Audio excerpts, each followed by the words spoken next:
Vamos a hablar justamente de eso con el abogado constitucionalista Andrés Reper para ver, pues cuáles son sus alcances. Andrés, bienvenido, ¿cómo estás? Hola Azul, buenas noches, bien, gracias, a tus órdenes. Hola Alberto, ¿cómo estás? Bien, muchas gracias y bienvenido. A la orden. ¿Cómo entendemos este decreto que fue firmado hoy? ¿Qué alcances puede tener? Bueno, empiezo por lo jurídico. Es un reconocimiento de la responsabilidad del Estado mexicano al decir que fue un crimen de lesa humanidad. Estos crímenes fueron clasificados así a partir de los juicios de Nuremberg, cuando ya sea en tiempo de paz o en tiempo de guerra, una fuerza, puede ser un Estado o puede ser un grupo beligerante, comete delitos, digamos, muy graves, muy terribles contra grupos humanos, ya sea para desaparecerlos, minimizarlos, neutralizarlos, amedrentarlos. Y estos obviamente son imprescriptibles en términos de los tratados internacionales. Lo que se había intentado antes era el delito de genocidio, y yo creo que se inició mal, perdón, como abogado te diría, a propósito, porque un genocidio tiene otras... Sí es un crimen de lesa humanidad, pero tiene otras características. Eso simplemente fue una masacre, un asesinato de un cierto grupo de personas, pero no un grupo étnico, ni se buscó exterminar a todos los estudiantes en ese momento. Entonces, fue un crimen de lesa humanidad. Y ese reconocimiento genera tres aspectos que yo resaltaría del decreto. El primero es que sí se establece una prohibición del uso de la fuerza, que es el último punto del decreto, que seguramente se incorporará en un futuro a algún ordenamiento penal o a ordenamientos de la Guardia Nacional o del propio Ejército y la Secretaría de la Defensa y las Fuerzas Armadas. El segundo es que deja los derechos a salvo aquellos que se encuentren vigentes, que sean procedentes jurídicamente para deudos y familiares para que los puedan ejercer. Eso también abre la puerta para reivindicación de aspectos que hayan sido ahorita dejados pues de lado, que no se hayan respetado, sobre todo derechos de reconocimiento de víctimas, de búsqueda de víctimas, de esas personas desaparecidas. Y el tercero, que me parece el más importante de todos, sirve, y lo dicen, servirá para posteriores actos y declaraciones. Esto es, está estableciendo un precedente para que si vuelve a haber eventos parecidos, se pueda decir ya hay un antecedente de que el propio Estado mexicano está reconociendo que sí que son responsables de ese tipo de conductas.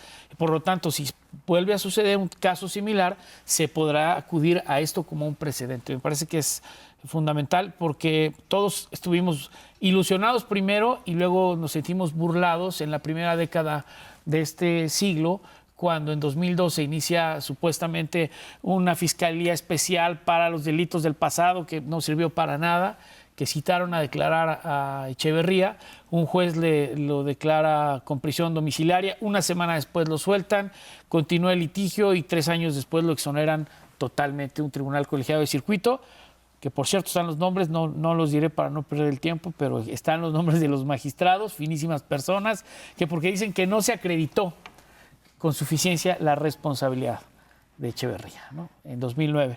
Entonces este reconocimiento, bueno, pues ya no se está buscando culpables en nombres de personas, sino fue el Estado está asumiendo que fue un crimen de lesa humanidad y que es responsabilidad suya, y por eso se les pidió disculpas, ¿no? Un crimen de lesa humanidad, y no sé si estoy en lo correcto, implicaría que si el Estado que es responsable de sancionarlo no lo hace, abre la puerta para que instancias internacionales lo puedan entonces, pueden intervenir. Por supuesto, y justamente el tercer punto es cuando el Estado lo está aceptando, está abriendo esa puerta, porque si el Estado no lo reconociera, el litigio tendría que venir del exterior para acreditar esa responsabilidad.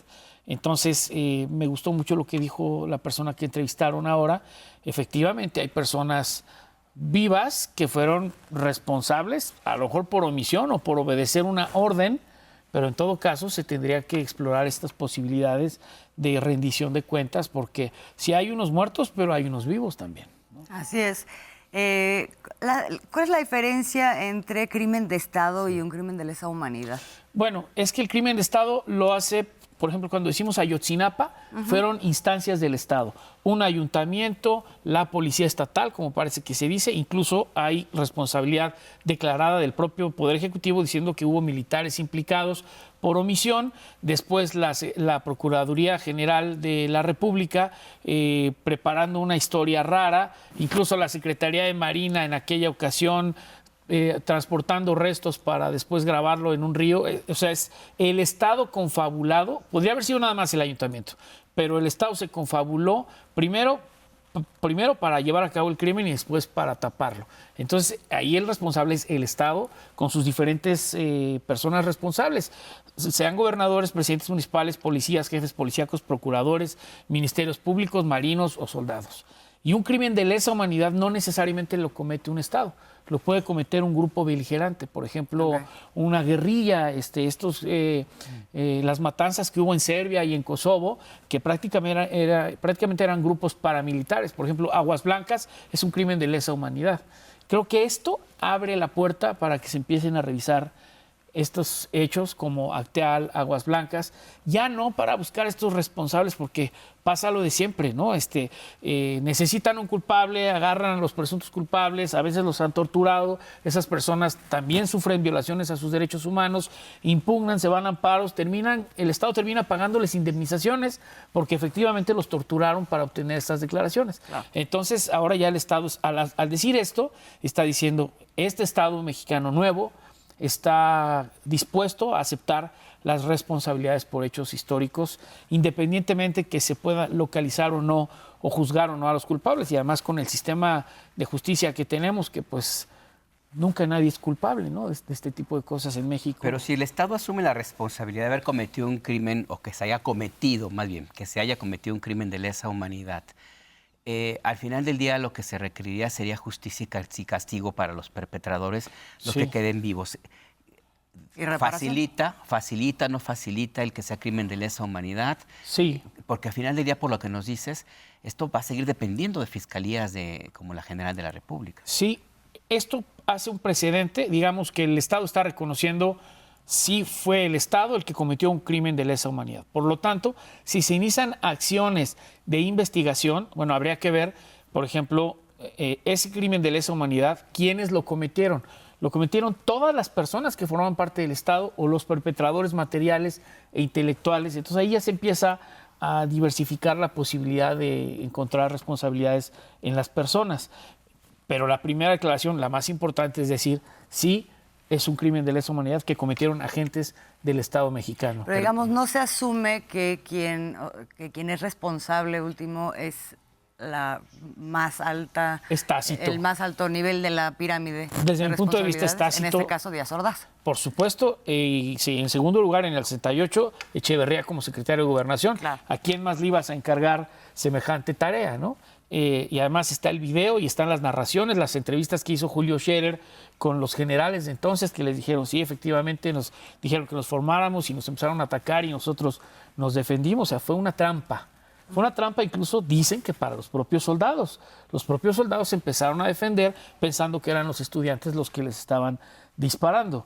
Y también hubo soldados caídos. Hubo un par de soldados muertos, entonces pues se preparó justamente una emboscada con esas características.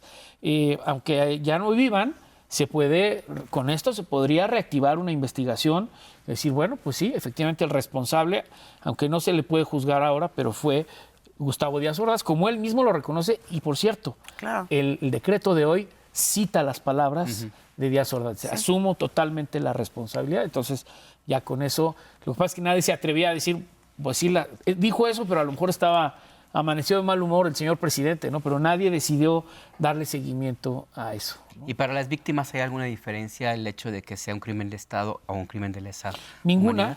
Un crimen de Estado, si es de lesa humanidad, pues los acreditaría a los deudos a poder exigir algún tipo de reivindicación, primero simbólica, después peritajes para decir qué pasó exactamente y todo. Si se abre esta posibilidad. Sí. Pues la verdad que sí es un paso importante y me sigue llamando la atención el hecho de que al ser un crimen de lesa humanidad reconocida por el Estado mexicano, el mismo gobierno, Estado encabezado por la presidenta Claudia Sheinbaum, se muestra dispuesto entonces a que una instancia internacional intervenga. Sí, y ahí ya hablo políticamente. Creo que es un paso civilizatorio gigantesco de enfocar la visión de Estado de manera distinta. O sea, el Estado no es una estructura que protege los intereses de unos pocos y hay de aquel que se manifieste y que diga que está en contra. El Estado trabaja para todo un pueblo, para que este pueblo pueda vivir en condiciones de derechos humanos igualitarios. Y efectivamente, reconocer eso abre todas las puertas para que se inicien acciones, claro. Y tiene que garantizar que las instancias bajo su mando operen en ese sentido también. Exactamente, porque si no, Esa es la entonces promesa. sería una declaración al aire, ¿no? Sí, ahora, bueno, pues por eso está cambiando o se está pensando cambiar el Poder Judicial, por eso también la presidenta, entiendo que hizo el aviso de que se harían reformas a las fiscalías, ¿no? Y a las defensorías de oficio. Creo que estamos en el umbral de una nueva visión institucional que además, no es que yo quiera hablar bien de la presidenta, pero es estudiante, hija de estudiantes que protestaron, persona que salió a las calles y que así llegó a gobernar. Entonces es como antinatura que ella no lo hiciera, es más bien lo que va a suceder. Pues se da un paso adelante. Esperemos. Muchas gracias, Andrés. De nada, a la Gracias, orden. Andrés. Un gusto siempre. Gracias. De irnos al corte y de muy tristemente despedirte esta noche, Andrés. Pero bueno, estamos frente al horizonte de ya la instrumentación de la reforma judicial. Rápidamente, ¿cuáles son los grandes retos en esta instrumentación? Bueno, primero, lograr la comunicación con la gente para que entiendan cómo va a ser el proceso. Eso nos toca a todos los profesionales del derecho y a los comunicadores explicarle a la gente que, como lo dijo y lo repitió la presidenta hoy, 3 poderes, cada uno con su propio comité. Esos comités seleccionarán a cada uno de los contingentes que se registren en ellos, revisarán el cumplimiento de requisitos constitucionales, idoneidad, grado de conocimientos y de experiencia, y seleccionarán máximo a 10, a 10 y a 10.